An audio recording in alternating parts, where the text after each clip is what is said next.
Hello, everyone, and welcome to episode 466 of Constructive Criticism. I'm your host, Heezy, and I'm joined by my co-host, a man I spent a month on Mars with last night, Abe Stein. That was a very weird dream to hear about, but I'm glad we made it home. We did. We made it. We made it back. And a man who my TikTok is like reading our conversations very clearly, Mason Clark. What up? How you doing? That was TikTok 3. That was so weird. It was very weird. Yeah, I told Spencer where I was going on vacation, Abe, and then he like opened his TikTok 10 minutes later, and like the first thing he got was like an ad for the same place. It was weird. It's not that weird, actually. It's pretty weird. That has been no. That's been happening forever. It's not weird anymore. It's just the dystopia we live in. So hold on. I don't want to get too far down this rabbit hole, but like there have been like pretty big journalistic research efforts into this as to whether or not they actually are tracking this type of stuff. And the answer is apparently no. But the algorithms are so good at figuring out like a thing. For example, it is possible that because it knows I had a conversation with Mason. That's true. It doesn't know what I said to Mason. But it is possible that because Mason has booked a hotel, it knows that Mason has done that or something. And thus, because I had a conversation with Mason, it might also think I am interested in this thing. But it's not actually listening to the conversation with me and Mason or reading it. Right. It's just listening to the fact that Mason booked travel and hotel for this thing. And then you talked to Mason. And then it's betting that you either talked to him about it or like he said something about it to you. And then... Is this a bad time to say I sell our DMs to Zuckerberg directly to make a little extra cash? I'm full time. How much you getting? A quarter a message. It's like a pretty good rate. Since you the one message rate. Lines, it's so good for me. It's great. One message. my brother and I have gotten. He's like, "Hey, how are you?" And then I'm like, $1. Keep it up. Yeah, my brother. You know what, Mason? Just throwing me under the bus. I've gotten so much crap for this in my life. It's how my brain works. If you guys don't know what I'm talking about, just DM me sometime. You'll figure it out pretty quick. We talk about the solution. You click the return button instead. I do that a lot. You know what? I don't need this kind of attack. Speaking of attacks, let's attack getting better together today. Let's talk about always improving. And Mason, you were on vacation last week, obviously, from our just really fun start to this conversation. The point of this podcast is about always improving. What did you do on your vacation to be always improving? Didn't do much magic type stuff, but when I got back, I did because I played a charity modern tournament last Saturday and originally was going to be playing a team modern tournament this Saturday. Unfortunately, I've had some things come up where I wasn't able to play that. But to get ready for that, I really wanted to make sure that, if I was going to drive 3 hours and I was having a homie ride with me, another one driving 3 hours from another state in to play the tournament, that I wanted to make sure I was coming in as prepared as I could be. And personally, I don't own the ring anymore. I bought it and sold it immediately. And so I was like, okay, I need to play a deck that doesn't play the ring. I'm sort of just of the belief it's not going to be around soon.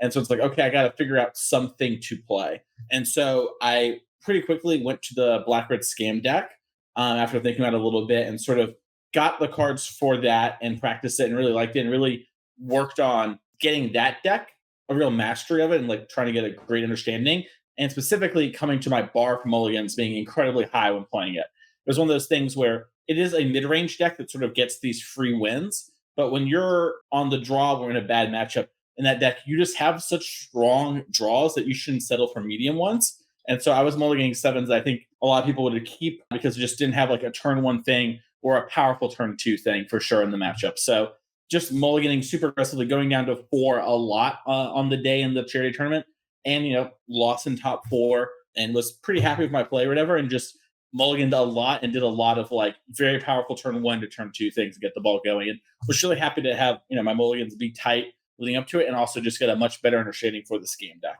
I'm gonna piggyback on this. I also really focused on mulliganing and understanding mulligans this week. For context, I got a job. Decided that I had a few RCQs left, and I decided finally, again, that I actually am going to forego the sponsorship to Atlanta and actually not go because my new job has a really important date right before that, and I really want to focus on like crushing it here. So this weekend I played the Modern Challenge, where I've mostly been playing Pioneer Challenges recently. and decided to pick up a deck that was Mason had played on stream last week, a Tron deck with Bridge in the main, and was really interested. Did some testing with Quentin and Matt, former hosts of the show, in Discord, and realized pretty quickly a couple things. The first was that I think Giganta was a trap in that deck specifically. Doesn't really offer much. It can't really cast any of your spells. And then also, I think Giganta is a dead giveaway that you're kind of either playing Tron or playing, what's the other one? It's Shadow, Fair, Breach, and Tron are the three most played Giganta decks. Oh, I guess Death Shadow. I had not thought of that when making this decision. So one of the things that I did is I wanted something that gave me lifelink in the sideboard. Decided to go for Batterskull due to the fact that it's you play a lot of 6-mana Ugin, so you put creatures into play, as well as the fact that you just get a lot of excess mana bouncing into your hand, and you want the recurring lifelink more so than you like Wurmcoil. So I cut the Giganta for that, and then I kind of looked at the two lists. There was a 4-0 prelim by, I want to say Dom, and then there was another list, and kind of combined what was going on. Warping Will seemed really important in testing, just due to Orcus Bowmasters, and then from there, I had to focus on mulligans, and it was actually kind of jarring to jump into the challenge with Tron, where I think that in the first couple rounds, I was mulliganing incorrectly, because Tron, kind of like what Mason was saying with Scam, you don't have to settle. And I was kind of settling early on in the tournament. I started 2-2, ended up 6-2, and a lot of that was because I adjusted my mulligan decisions as the tournament went on. And it seems obvious, right? But I think there's a pretty big difference between the decks I typically play in Modern, like Murktide and Creativity, to something like Tron, where it's actually really important to care about specific things a lot. And I also think that from my RCQs the last couple of months, my mulligan decisions have been less aggressive than they should be with the London mulligan. And so playing a deck like Tron, it really compounded at the start of the tournament, where I already don't mulligan aggressively enough with the London mulligan, and now I'm playing a deck that really needs to do that and gets to do that. Yeah, I think it's never a bad time to reinforce just how important mulliganing is in just every format, especially with a lot of the decks that are the most powerful proactive decks in the format. I remember, right after Dallas, something that Mason, he'd watched a few of my matches on day 2, Mason really complimenting me on, and I felt like I did a really good job with Mono Green for that entire tournament, was just throwing back hands that didn't make any sense. And the more you do that, the more you're going to have good results. You have to be using all the tools at your disposal. And so I'm glad that, especially with Tron, which is another deck of just, I'm assembling good mana and casting really powerful things, that it's where your emphasis was. Yeah, I actually had someone in coaching who, I think we met on Friday of last week, and they had recorded some games for me to watch of Explore and have MTGO. And they were playing Gruul Vehicles, and they were just keeping hands that were 4 lands, a Seeker's Chariot, Skyboat, Reckless Stormseeker. And I was like, what are your thoughts? You want to keep from all this? And I want to keep this, blah, blah, blah. And they're like, I think this is a really average hand, but you don't mulligan these. And I was like, you have to mulligan every 7 that doesn't have an elf. Trust me. We spent a bunch of time talking about it. And then, anecdotally, the next day, they won their first RCQ ever. And they played the same deck, and they just said, I didn't keep any hand that didn't have, because I told them if it doesn't have Damping Sphere against Lotus Field or Elf, you have to mulligan your 7. Do not think about it. And they went undefeated in the Swiss, undefeated in the top 8, and won. So congratulations to them. Don't want to say your name just in case, because I also kind of blasted you at the start there, might be. But it was a good learning moment for them of you're playing a deck that is trying to play Elf into 3-drop. Do not settle for less on your first 7. Your 6s are going to be fine, even if you're down a piece. So often with an Elf deck, especially on the play, right? Imagine all the times you've won with Mono Green or Gruul or whatever, where you've lost to it, and they still have cards left in hand. You don't need all of your pieces. Sometimes you just overwhelm them, and maybe you win a little less convincingly, but you'll still win. Miles' improvement this week is in a different vein. I've also been, taking time away from playing a lot of Magic, since deferring my PT invites. I'm not going to be in Barcelona this weekend. I've kind of been allowing myself to take some time away from actively playing Magic. I realized that after both RCs for San Diego and Dallas kind of back to back, I was a bit stretched thin, and then with a lot going on at work. But I have been playing Slay the Spire, which is a deck building game, and I've logged like 500 hours almost in that game. It's like really, really fun and satisfying. But something that I have done in that 500 hours is kind of gotten into a pattern of, oh, I know exactly how it is I'm going to kind of build my deck, how it is I'm going to, the things I want to prioritize, how I'm going to try to approach things to like maximize winning. And so what I've been doing in the last, kind of week and a half has been changing my approach and saying, okay, I know what it is I would do to have the highest win percentage. Let me try something else.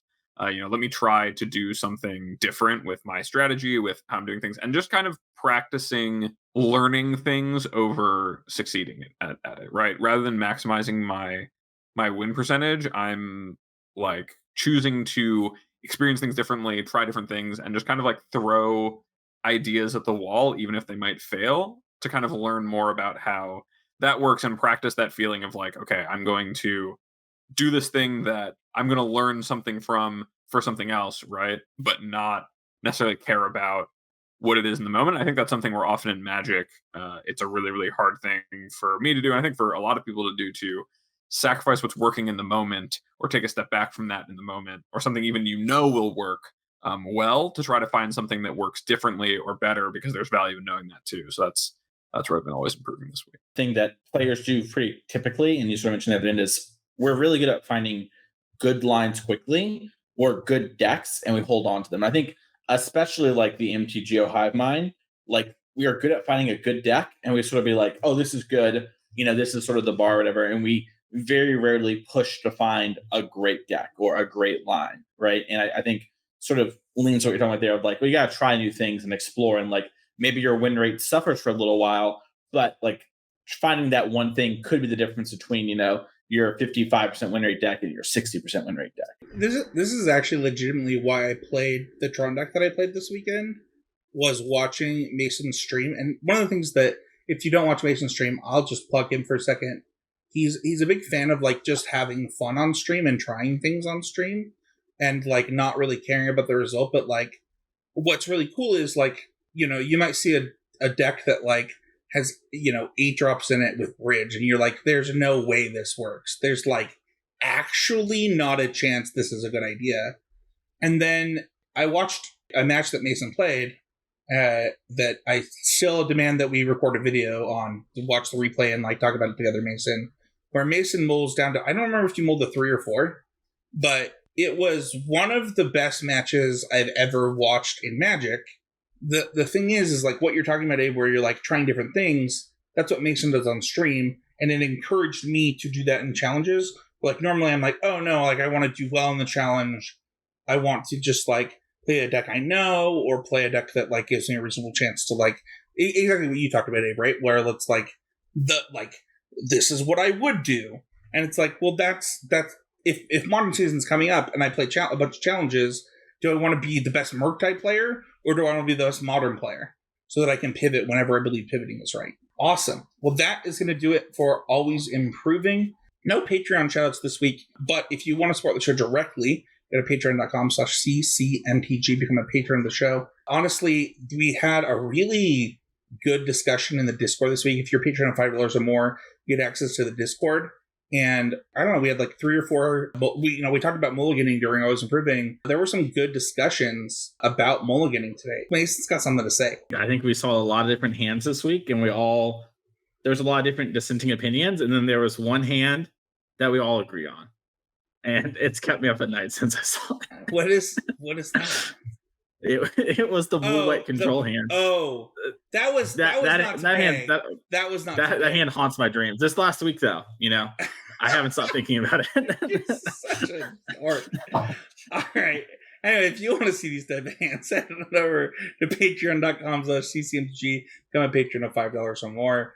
No housekeeping this week. Let's move on to our main topic, and that is pick a reasonable deck. This was one that I wanted to do because Mason will not stop calling people reasonable deck gamers, or calling himself a reasonable deck gamer. And I love it.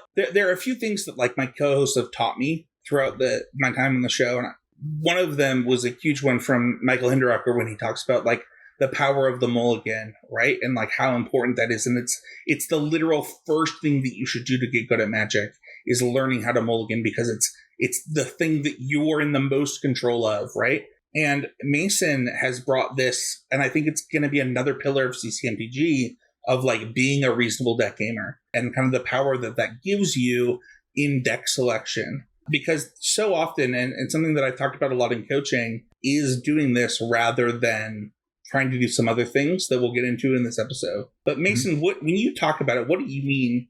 And Abe and I will join in when we can, but what do you mean by being a reasonable deck gamer? It means really picking a deck that is going to have some solid matchups. It might not have like a perfect spread. It's, I'm not talking about being like you have to play Rectus mid-range gamer or whatever, but a deck that has like a good spread of matchups, has reasonable plans, and sort of is a solid choice and isn't like, raising a lot of like eyes and a lot of like curious questions, right? Like you can take those sort of risks, but on average, you kind of want to play a deck that's going to give you the best chance of winning and not have incredibly polar matchups if your goal is to get like a solid finish, right? It's actually funny, if you listen to the Jerry Thompson podcast last week, Jerry seemed to have this revelation for the first time, which was very interesting, where he talks about how on the plane, he realized in team events in the past, he and his friends have always played decks that have these 80-20 matchup spreads and tried to figure out exactly the best way to go about things.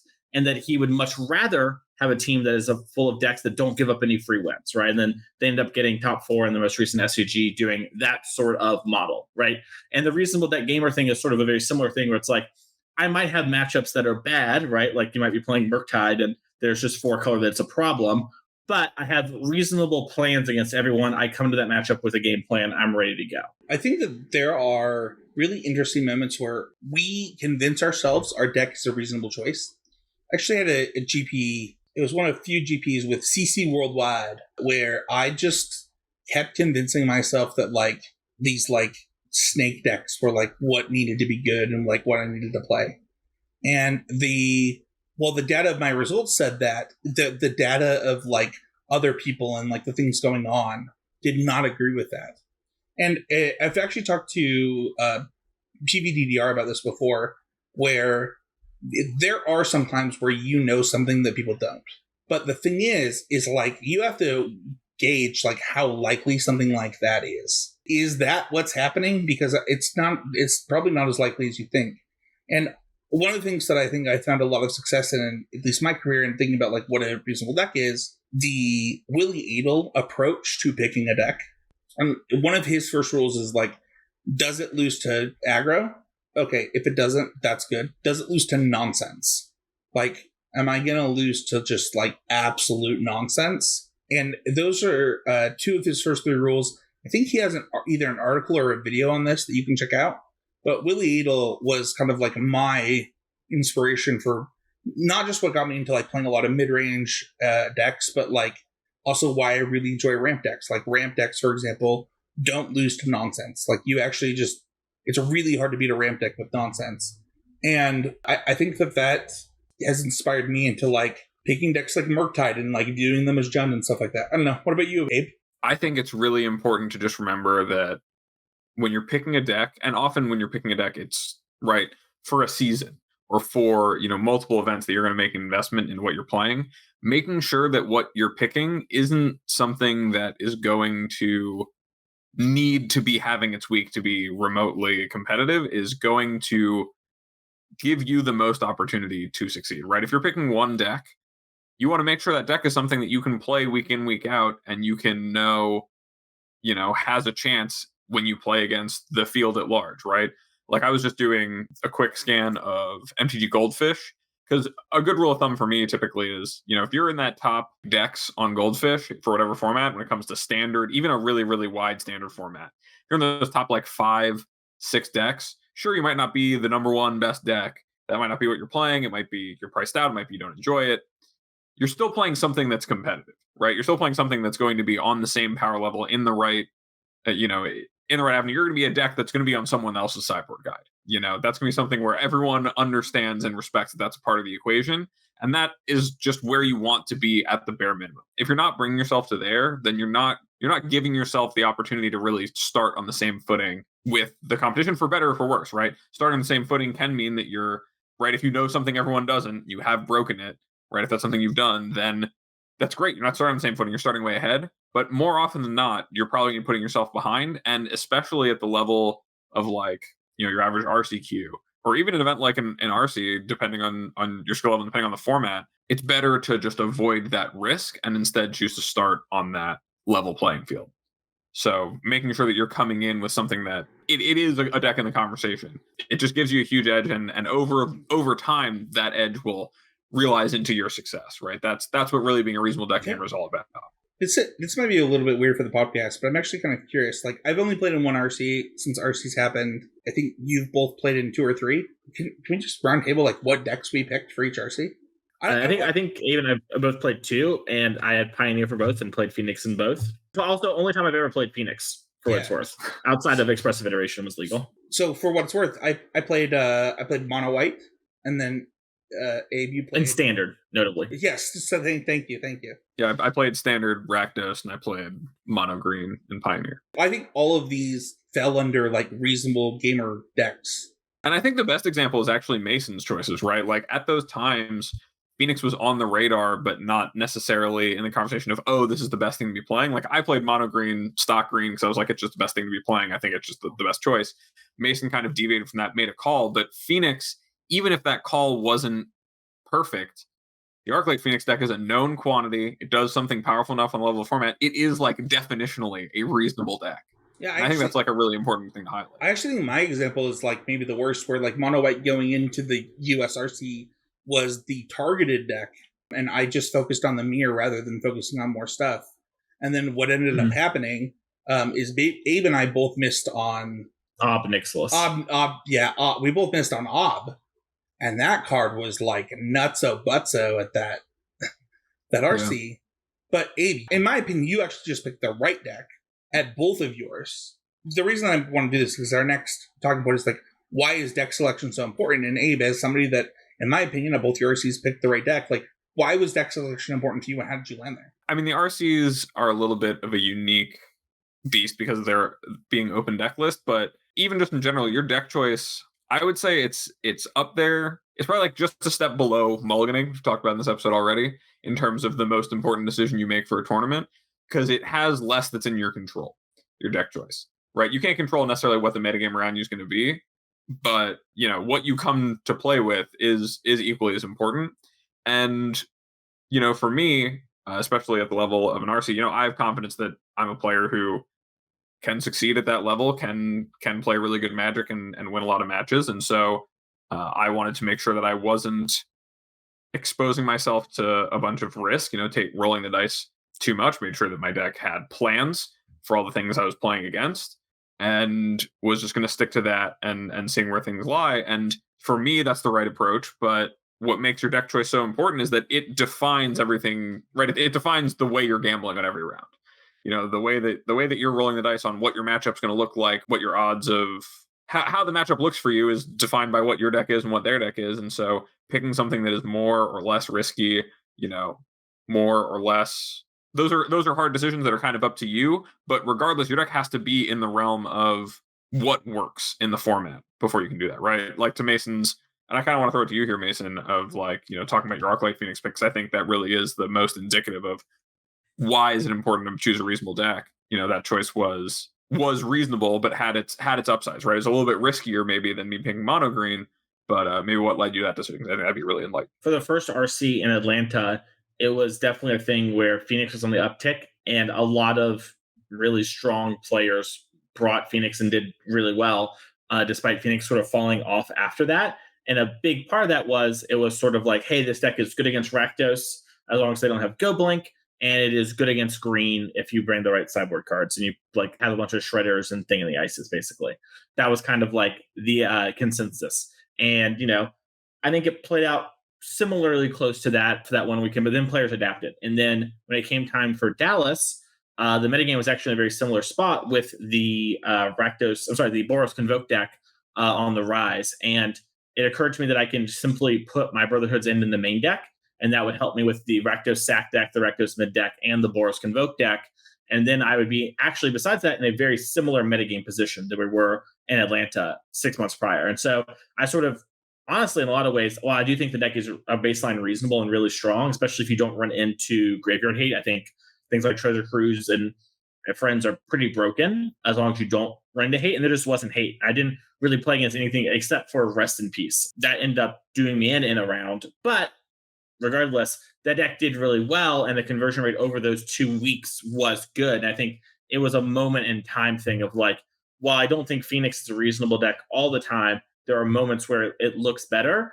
And I was willing to take a little bit of a higher risk on that, right? Like I had Mono Green with me. I think, our decks are actually pretty similar despite not talking to each other about it.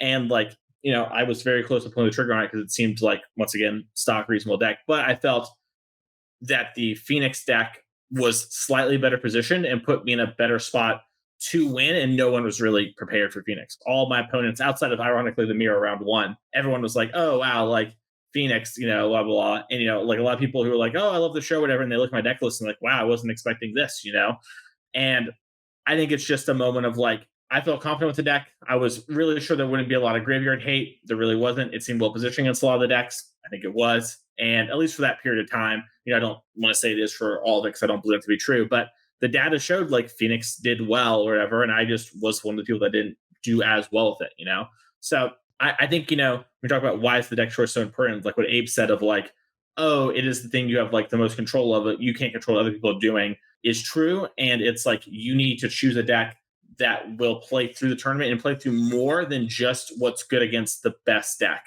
I think a common flaw and something that I've believed for a long time is that players metagame the top deck too much and don't realize that it is actually never more than about 20% of the metagame in open field tournaments. And things like Pro Tours, it gets weird, but in open field tournaments, outside of rare occasions, things just don't go over 20, 25%.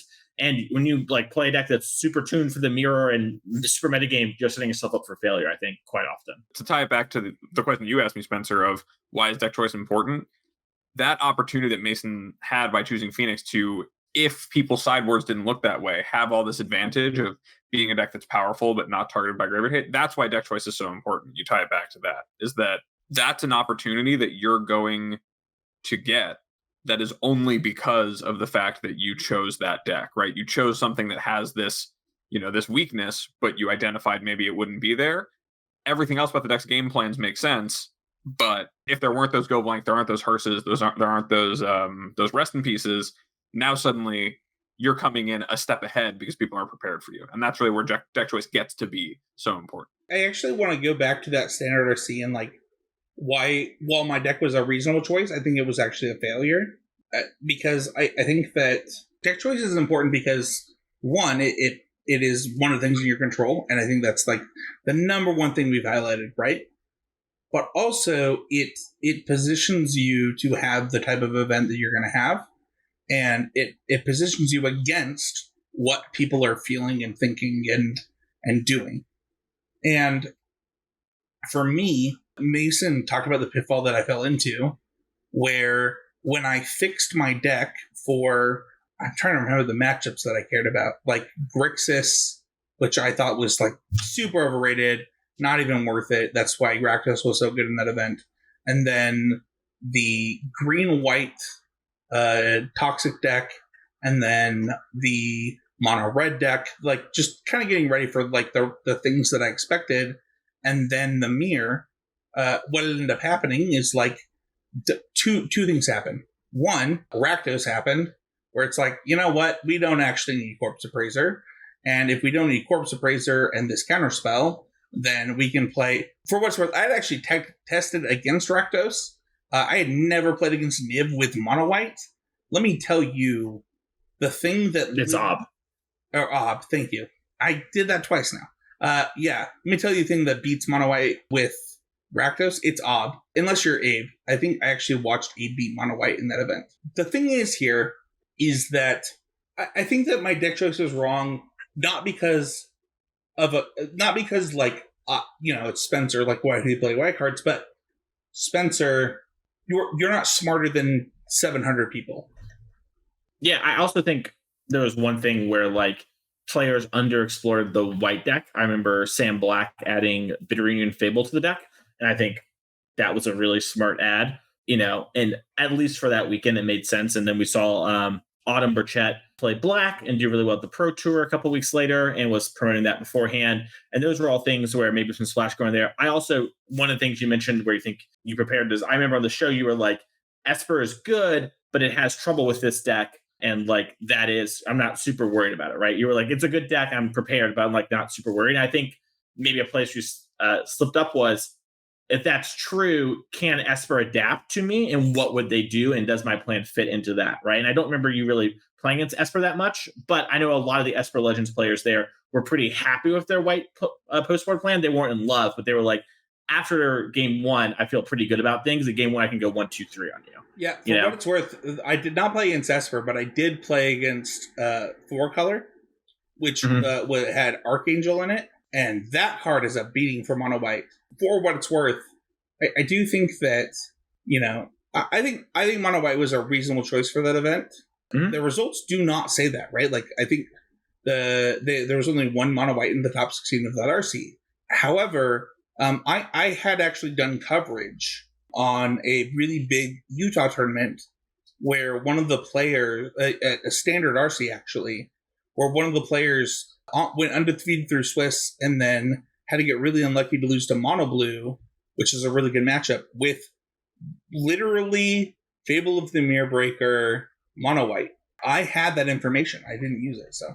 Really quickly on deck selection, I want to highlight one thing about the modern format real quick and sort of use as a point here. So I'm looking at Goldfish per, Abe mentioned earlier. If you just look at the first 10 decks, whatever, you're going to end up in a pretty good spot. And I think one of the things we talked about with the reasonable deck is able to adapt to what's going on, right? We sort of mentioned you're able to prepare for plans, or your general plan is good enough against what other people are doing, right? So if you look at the top 10 of Goldfish right now, it's Scam, 4-color, Living End, Mono Green Tron, Burn, Murktide, Indomitable Creativity, Yawgmoth, Hammer, Amulet. I would argue every single one of those decks except Burn is actually able in some way to sort of adjust to what's going on and is actually a high agency deck. Tron is maybe a little bit of but I think Karn the Great Creator and your packages actually do make that the case. So with that going on there, you actually see 9 of the 10 decks that are sort of the most played decks in Modern are decks that can adapt and really adjust to what's going on. I think if you think Living End isn't a high agency deck, you just haven't played Living End. And these, not to say that agency is good or agency is reasonable, I think players are addicted to it, more than just these decks are able to adapt to what's going on, and that is a real strength of a deck in the metagame. They are less pinned in by what they're able to do and sort of what their prey is. And that's why I think you don't see decks like Titan Shift anymore. There are other factors like Murktide and Ragavan, but in general, decks that are more rigid actually have a much harder time succeeding currently in Magic, and the flexibility and able to adapt when sideboard cards really matter. And we see this happen in Standard in some ways where, because the metagame is actually smaller, it's easier to adapt. And in Modern, you have the tools to adapt, where in Pioneer, you're sort of walking this middle line where you kind of have to have high impact, single target, lots of things in order to really switch a matchup or pick a deck. So I think there's a lot going on deck selection, but you'll notice a common trend of people being able to actually adapt to what's going on. And that is a sign that your deck is good. Not to say decks below that line aren't doing that, but is a common trend I'm noticing. Abe, how do you confirm that you've made a reasonable choice when it comes to deck selection? I think that what really defines it being a reasonable choice, and it's really been spoken to by the points we all just brought up, right? Like mono white, in your case, Spencer, at that RC was a reasonable choice. A lot of people played it. Some people did well with it. Some people didn't. Mason, you just talked about how all these decks in Modern, any of those decks, you play them, sure, they might not be the most cutting edge, might be playing most of the broken cards. They might even be poorly positioned, but it's really a question of how wrong can you be? And when you play a reasonable deck, it's hard to be really, really wrong. You're always going to be in a spot of being at least a little right. Your deck's going to be competitive. It's going to be in that good spot, and that really is what, to me, is that hallmark of a reasonable choice. If you're being a reasonable deck gamer, you're focused on making sure you're not getting it too wrong, rather than trying to make sure you get it perfectly right, which I think is something that a lot of people think too much about, or kind of when you see people stumbling over their own feet, or maybe you're like, oh, why is it they're always playing a deck that doesn't really make sense? Maybe they're thinking a little too hard about it. It's about not thinking so hard about it being perfect. It's about it being good enough. And I think that when you really look at being a reasonable deck gamer, that's at the core of it. We're gonna get into some outliers later in the episode, but I think that the truth of the matter is that you have to be willing to say, like, okay, what is X? So for example, I'm just going to give an example. Rhinos wasn't mentioned when Mason was going over Modern. Yeah, Rhinos has fallen off because of the metagame trend. Like, things have just shifted for Rhinos. I think we were wrong about Rhinos for like a 2-week period, but then I think it kind of fell back. I don't know where Rhinos is right now.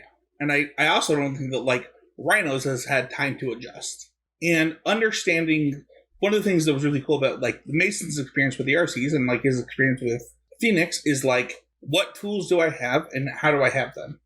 And there's going to be some ambiguity when you decide that you're going to play a reasonable deck, and trying to confirm that you're playing a reasonable deck. Listen, you can just play Murktide. You can just play, like, Scam. You can just play Rakdos or Mono Green. Those are just going to be reasonable decks right now. None of those decks have been outside of the top 3 for however long. Like, that's just factual. However, that doesn't mean that that's your scope, right? It's not just play a top 3 deck. That's not what we're saying. It's play a reasonable deck. And I think that that's the difference. And, like, the question here is, like, how do I know if Humans is the right choice here? How do I know if Spirits is the right choice here? And that's the hard question, Mason. And as somebody that, like, literally played Humans at a Pro Tour, did you feel like you played a reasonable deck? Yeah, I think especially given the amount of time I had for it, like, I think about that Pro Tour a lot, where I just did not get to play any Pioneer beforehand and was sort of soft locked on playing an aggressive deck of some kind from the beginning.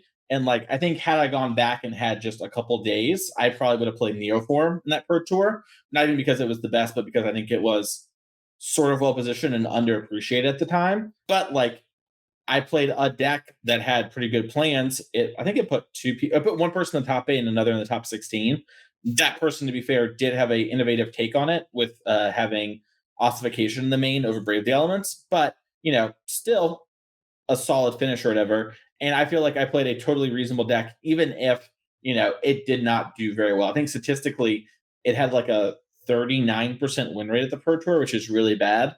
I also heard that because I tried to drop, they wouldn't let me, and I scooped to a dude, and then I forgot to drop and lost another round. But, whatever. So another 40% win rate. Who cares? But regardless, the deck was reasonable, and I don't regret it given the situation I was in, where I just literally couldn't play Pioneer before the Pro Tour. And I had to spend all my time on one thing, and I chose to draft a bunch because that mattered more.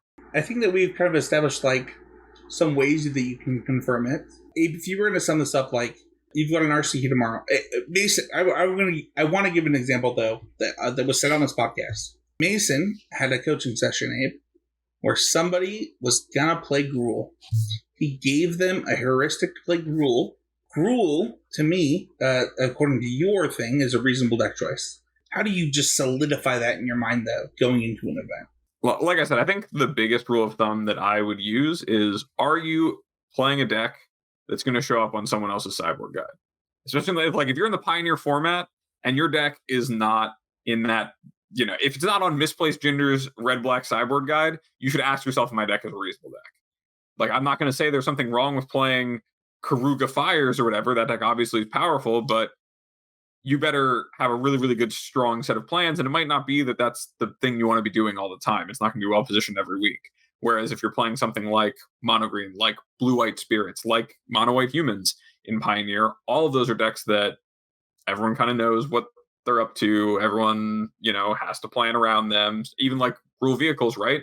Something that will show up, win a tournament, has that capacity regardless. Even Rhinos in Modern, even if it's not in the top 10 decks right now, that's still a deck I would say is very reasonable. It is doing something in line with what matters in the format. It's cascading into Rhinos and putting, that power into play. It has a lot of free interaction, and it plays the right kind of game to have a chance, right? It was at the top pretty recently. If you're something that shows up on someone's radar, if you're something that, everyone kind of is a known quantity for, and for good reason, that's where you're in the right spot. Yeah, I can say that this all started because I top-aided my first SCG, and then it was like, okay, I had planned to grind SCG in the year 2020. Good thing I decided to start a little early.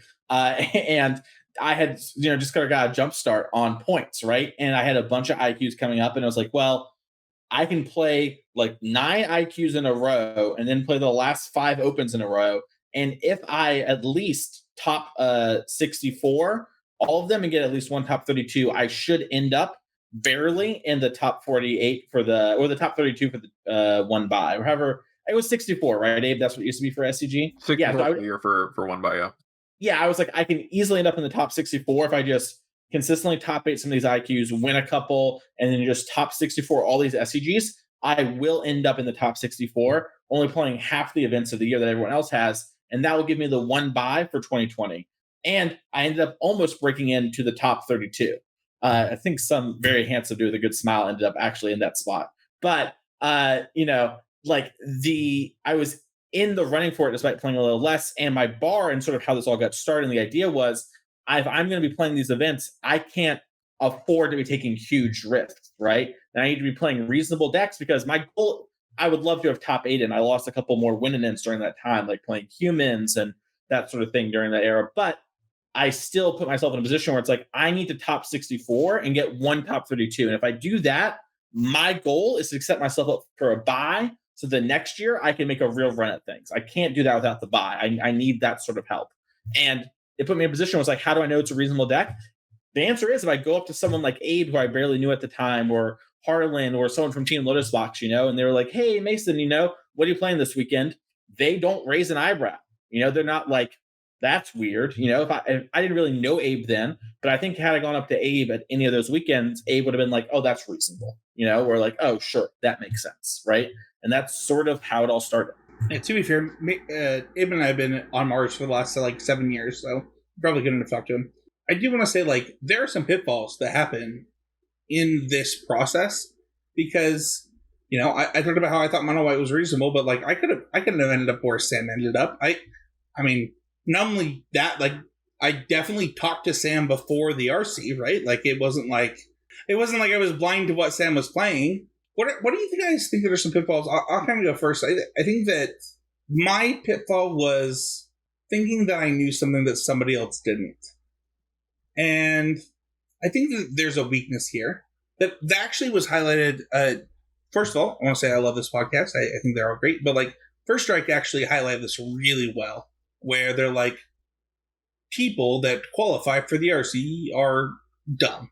And it's like, that's not true. Assuming that everyone that you're going to play against the RC is similar to the lowest level of competition in an RCQ is just wrong. It's not true.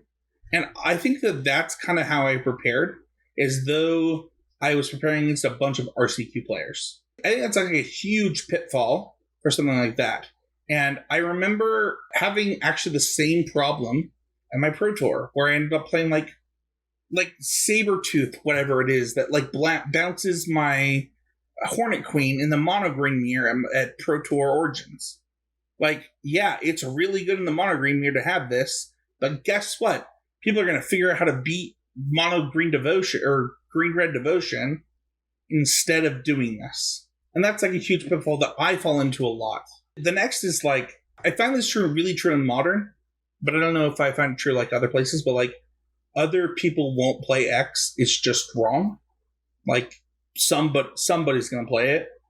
And it's fine if you want to not put your points, as we talked about in that RPG sheet, into that matchup, but that doesn't mean it doesn't exist. And I often fall into that mistake. What about you, Mason? I think a mistake that I see quite often, well, to starters, it is the inverse of what you said. And I kind of mentioned earlier in the show of oh, I am prepared for the mirror, or for this top deck or whatever it is. And I have, all my points in this, or I have dedicated 7 of my sideboard slots, and it's a 10 deck metagame. And it's do any of these cards overlap? And you're maybe one. It's not really getting a lot of impact there. I think that is a mistake that sort of happens a lot in deck selection. And I think the other one is this idea that you have to win it all where it's not worth it or whatever. And we had Kellen come on, and oh my gosh, almost a year ago now, hard to believe.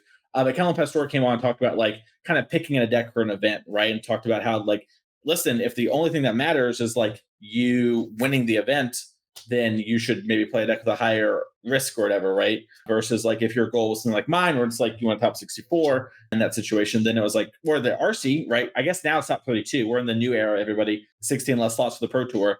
But if you're trying to top 32 and get to the Pro Tour, you maybe want to take a little bit less of a risk, right? I think that is something that doesn't get brought up enough. Abe, is there anything that jumps out to you? Yeah, I think what really jumps out to me in terms of like what the most common pitfalls or traps people fall into when they wind up choosing a deck that isn't reasonable is kind of tied into something else we're going to talk about, which is they find a reason for something to be good. And I've done this. Probably my favorite pitfall story of my own was back in the green-white token standard format with like Gideon Alexander and Sylvan Advocate, the name of that card? Yeah, one of those cards like should have been banned command. and never was. That's Gideon, and then the other one was Sylvan Advocate that was like really good. Yeah, okay. Yeah, so that Arcane of Upson. So I during that format, I had this long conversation with my friend Jonathan Skennick about how it is I'm going to play the Grixis Dark Dwellers deck that was really good against the Cryptolith Right decks that did not exist anymore, but how that was going to have a good chance against Green-White, which it never did. And the answer was Mind Rot. And I was like, yo, Mind Rot works. You get them to like, you get rid of their Dromoka or their Avacyn. You're able to like control the game and keep it small, get rid of their like abundance of cards. The game just needs to line up that way, and it happens, and you'll be good. And then I had a moment where I played a GP day one with Mind Rot in my deck, and I was playing like round 6, and I was looking at this Mind Rot I'd registered in a Grand Prix, and I was like, what am I doing here? In a standard constructed Grand Prix, putting actual Mind Rot in my deck. And I put it down and played Green-White the very next day in the Super Sunday Series and lost in the finals. It was like, wow, I could have been doing this the whole time by just playing the more reasonable deck, right? I had thought that I had figured out something so smart, and it did work, right? The plan that I thought of did make sense. It did work. It was just the juice was not worth the squeeze that I'd imparted upon myself. And despite having done all this work and had this really smart solution, this problem, that didn't mean it was the right thing. And my deck was still poorly positioned, and it wasn't a reasonable choice. So when you fall into that pitfall, it's usually because you think you figured out the thing that solves the problem, but there's a million ways to solve a problem. Yeah. And you need to make sure that the way you're solving it actually, right, everything else about the solution there makes sense too. Because if it doesn't, it's not worth it. I love that. One, because I didn't know there was another SSS finals loser on the podcast. I threw against Edgar. It sucked. I lost 2 of them, and I was at GPs, and I was like, I'm the worst. I'm the worst ever. But 2, I do think it's the biggest pitfall. Like, you assume you know something nobody else knows, and that your thing is the best thing because you're like, it feels good to feel smart. Like, it is not even just like a magic error. It's like a human error that we're all going to fall into. And I think the next point, and probably the last point of the show, is the biggest one, is like, how often do you really break it? And I'm going to go first on this one. Team CCMTG with me, Michael, Danny, Matt, like when we were going, we often had one of the best decks.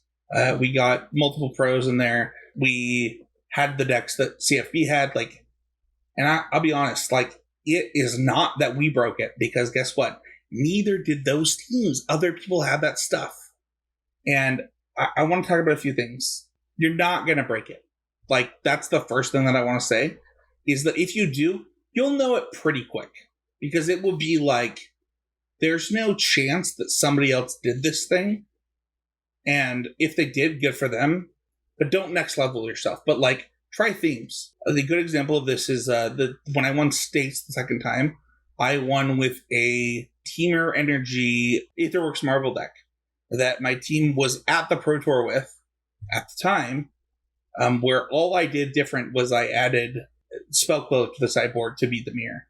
It's not hard to, like, figure that out, right? Like, I think the first time that everybody played with all of the energy cards and all of the stuff, like, you figured out, like, oh, I can put, like, Chandra into play, or Ulamog, like, I can put whatever I want into play. So, like, yeah, try themes, try combos. I think that, you know, the number of times where we've all probably tried to combo out, thought we were the smartest person in the room, then, like, 3 other people posted Twitter before us. And then think Mason's favorite one is like, don't focus on results if you think you've broken it. Because the truth is like, in formats like that, you don't really know what's going to happen. I think of this Modern Pro Tour, like, I'm really interested to see if MTGO has any impact on this Modern Pro Tour, or if, like, people have really figured out some Lord of the Rings stuff with food or with asthma, like, just that kind of stuff. And to me, like, you're not going to break it because somebody else is also going to get there. And I think we saw that thing with Team Handshake. We've seen that thing with East Coast West, or East, whatever the bull team was, and Channel Fireball and SCG. Like, that you can get a really good deck. You can get really good things in conclusion with other people. But the chance that you get Cobblade is pretty close to zero. And I think it's a huge pitfall that I wanted to cover. I don't know. What about you, Abe? Whenever I think about this, I think that the ability to quote unquote break it or even brew is kind of its own skill in Magic that you kind of need to cultivate in yourself. You're not just gonna, some people, they really get it. They understand kind of the moving pieces. Some people, I mean, even for myself, it's like kind of a weak area for me at times to figure out what exactly I'm trying to make happen and how to best do it by deck building. But, you know, Patrick Chapin in talking about brewing, I think he said it was like 1 in 10 ideas you ever brew are even worth play. Like, they're even worth taking to the leagues and trying out. 1 in 10 of those, maybe 1 in 10 wind up being things that you would actually register at a tournament. You know, and that really puts it in perspective that when you have that first 1 in 10 idea for yourself, that doesn't mean you've broken it and you're going to be taking it to the tournament. It's going to be great, right? That means that you've caught on to something, and now you can refine that idea and try to see where it is that takes you, right? You can learn something from it and incorporate that in your next idea. And it's really an iterative process of, like you're saying, trying out, you know, different themes, different combos, you know, different preying on different play patterns, finding different angles with which to do things. But you're gonna break it. What's that? I said 1% of the time. Even if it's just 1 in 10, and 1 in 10 might be generous, given the way things are, how fast information moves these days compared to when Chapin wrote that article. But 1 in 100 times that you do this process, you're going to actually have broken it at the best. And so remind yourself, like, that's part of the value of being a reasonable deck gamer, is you're going to avoid building 100 decks and then looking at 10 of them and going, which one of these is the one that actually has a chance of being ahead of the field? Right? Instead, you're going to play something that's in line with the field and leverage other opportunities for edge instead of just your deck selection being what's giving you the edge. And that's really where the power comes into play. I think Jerry mentioned this 2 weeks ago when he came on the show of just like, you're not going to break it. Like, he mentioned one of his worst habits was he always thought he was the smartest guy in the room and that he had to break it or whatever, and came from that era. And admittedly, you know, he's someone who did do that a fair bit, right? And even he's telling you not to do that with somewhere that's sort of his strengths and his like honed skills lie. And so I think that should be really telling. I love everything these guys said. I'm just going to very quickly harp this home real quick of results don't matter and don't focus on them, like Spencer said. And that means winning as well. I think a lot of people hear that and they're like, yeah, you know what? Sometimes if I lose, that's true too. But sometimes it's you're winning. You need to be looking back like, wow, my opponent didn't play super well, or they missed a bunch of attacks, or their decks weren't very good, right? Like they were playing, you know, Merfolk or whatever. I just played against Merfolk in 5 league matches, you know, and my deck has a bunch of Furies. Of course I was winning, you know? So do not care about results as much, and instead care about, does this seem powerful? Does this seem strong? And if you're asking yourself right now, Mason, how do I do that if I'm not winning games? Try to think about how games typically play out and if that would be good enough to overcome them, because you're not going to get a real sample size from playing.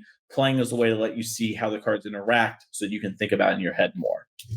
Awesome. I love that. I think that we've covered this topic really well. If you have any questions, leave a comment on the YouTube, or hit us up in the Discord if you're a patron of $5 or more. One of the benefits of being a patron is that you get asked questions like this one. How do you take your steak or portobello mushroom if vegetarian, and why? I'm gonna let you guys answer first. I'm gonna shoot it over to Abe. Reasonable steak gamer. I'm a mid-rare guy because it's the correct combination of being tender and juicy, and also not being too bloody. Yeah, I make sure to take my steak out on a nice dinner first, ask them about their day, see how they're doing, and then, from there, I then talk about hanging out more later. So that's how I take my steak. What about you, Spencer? I just don't eat steak, so I don't even know the answer to the question. Whenever I have steak, I just say one of the words at people, and I'm like, I hope that one's good. So I learned something really important. It might have been at the first GP Vegas, because we went a lot of money at black, like a lot. We won an inappropriate amount of money at blackjack, to the point where we went to a steakhouse that I could not afford today. And the waiter walked away. I was like, they didn't ask me. I was like, wait, you didn't ask me about my steak. I was like, and they said, quote, you don't get that option here. And since then, I've been to a lot of expensive steakhouses on the dime of the fact that I work out of the tech industry. And let me tell you, you don't get the option at a good steak. You cannot tell the cook how to cook your steak. That's not an option. So I take it how the chef prepares it is the correct answer. And it's usually mid-rare. Just want to say that. Yeah, it can be rare depending on the type of steak. Yeah, it depends on the cut. Yeah, most cuts. But it is probably medium rare. The highest possible dollar to buy a steak, they would laugh at you if you asked, and they would kick you out if you said the thing that some people try to say. They would literally say, "You don't get that." Mason, this is the good heuristic for steak. Yeah. It's the same as magic. Would you rather have a rare or an M rare? Mythic rare. Yeah, exactly. I love that Spencer is just role playing the bear at restaurants. He's what is the cut, whatever, and he goes, yes, chef, whatever you say, chef, and then moves on. The bear is so good. I didn't do that. I was very clearly going to ask for medium rare, and they're like, you don't get the option. But now, sir, now you're yes chefing. So that's not true. If I go to a place that is not a high-end steakhouse, I ask for medium rare. Also, you're chef. A chicken, Abe. What do you mean the blood? What do you get out of here? The good part, get out of here. Why don't you just get it blue then, dog? What's up? If it was mooing, I would eat it. Well, I'm from a little further east than you. That's a little is just untrue. When you think about how big America is, come on. If you want to talk about steak, leave a YouTube comment, tell us how yours is cooked. We'd be happy to debate this a little bit more on the show. You join the conversation by joining the Patreon Discord for patrons of $5 or more a month. You could also join the public Discord. We got fantasy football going. We already got one league full, but we're happy to do more, as well as checking out the other podcasts and the other things going on the network. You can follow us on Twitter at CCMTG or on Threads at CCMTG_pod. The wonderful, wonderful podcast that is that Sam Black on drafting archetypes. If you were going to the Pro Tour and didn't listen to that podcast, I don't know what to tell you. You can comment, sub, and review. You got a very kind review.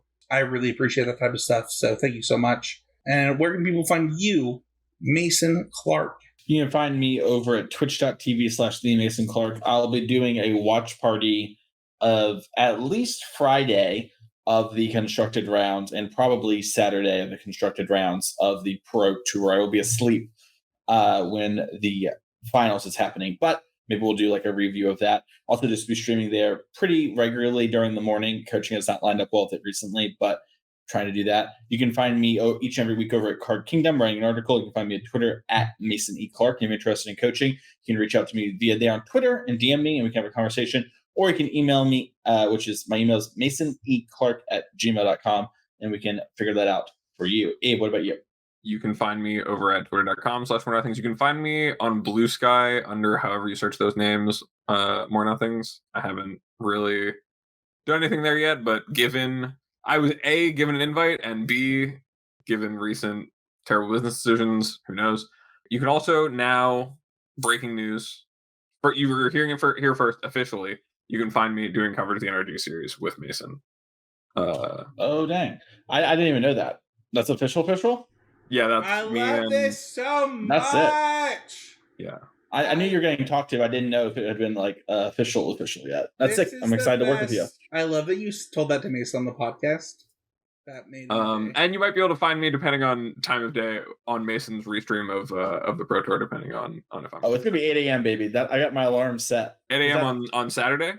Friday and Saturday. Well, Friday I have a job that I have to go somewhere. I also hang have out a watching job. Magic. I cannot be watching. But Magic Saturdays for the boys. So I've got like a team tournament going on in the afternoon, but I can probably. I would be down if Abe is down to jump on stream with you. Yeah, to watch the You're welcome on Saturday. Yeah, I'm welcome. I'm happy to do that. I would follow my Twitch channel. I'm going to be doing something pretty big for charity. I had to actually get a programmer to write the script to do this thing, and I'm really excited to do it. And it's be really cool, and it's going to be raising money for a good cause, and that's probably going to happen in about 2 weeks. So I'll talk about more when I lead up to it. It's one of those things that I will just be promoting a lot. So keep your eye out for that. You buy me, it's been 13H on whatever the app is called. I don't know what it is. Depends on which update you're on. Honestly, like I to be completely honest with listeners, like I'm probably going to take a little bit of a step back from social media while all this happens. If you have a Blue Sky invite, I'm super interested. But like starting a new job, it's a really good time for me to take a step back. I've already reached out to the last person that I was coaching, letting them know that like I'm taking a step down. Yeah, just if you want to find me, I'm sure that I'll see it. Just look for me somewhere. What did we learn on the show this week? Mason, you were gone last week. What did you learn this week? I learned I'm doing coverage with Abe. I didn't know. Cool. I love that you did that so much, Abe. I didn't know, and also it's one of those things where I didn't know if it was going to happen or not. So it's just like I will keep my mouth shut, and Abe will let me know, or Abe will let me know by not bringing it up. So I'm happy to see it work out like this. I think it's gonna be a lot of fun. I learned that you would eat cow that is mooing. That's maybe hyperbole, which I'm working on. Maybe I shouldn't do. I literally posted Twitter. I'm working on this. I will say this. I'm a member of the FFA, and I owned a pig that I named Barf, because that's when I asked my dog to name it. He sounded like that's what he said, so that's what I named it that. And when I sold it for an exorbitant amount of money, because it was a very large pig, I felt zero regrets. Last night we were watching TikTok, me and my wife, and there was like a small baby pig, and I said, "That looks delicious," and she said, "What is wrong with you?" So pigs are really smart.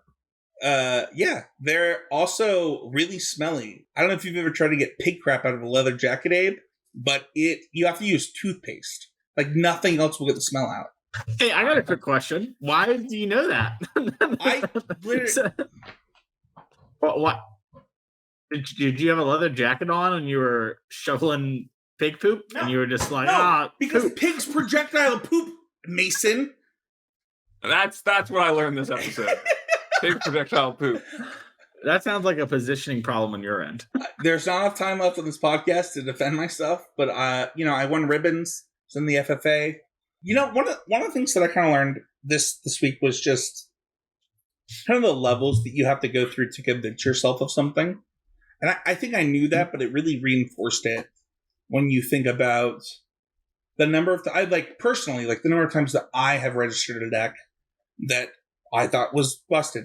I actually remember a time where I didn't do this, and I'll just kind of wrap up the show with this. There was a Grand Prix. It was either Portland or it was somewhere on the West Coast where I had a blue-red Spirits deck in Standard that was crushing my teammates. And I was like, I cannot register a 2-1 for 3 and feel good about myself with Flash. I don't remember the rest of the card. I think it Noah got Herald. Yeah, there we go. Yeah. And so I didn't register it. I ended up making day 2. And the one teammate that believed in me so much registered it and went 0-4. And he's like, "Why did your deck do so bad?" I was like, "I don't know why you played it. I didn't play it." But yeah, that's it for this week's episode of CCMG. Thank you so much for listening. We'll see you guys all next week with another episode of Constructed Criticism.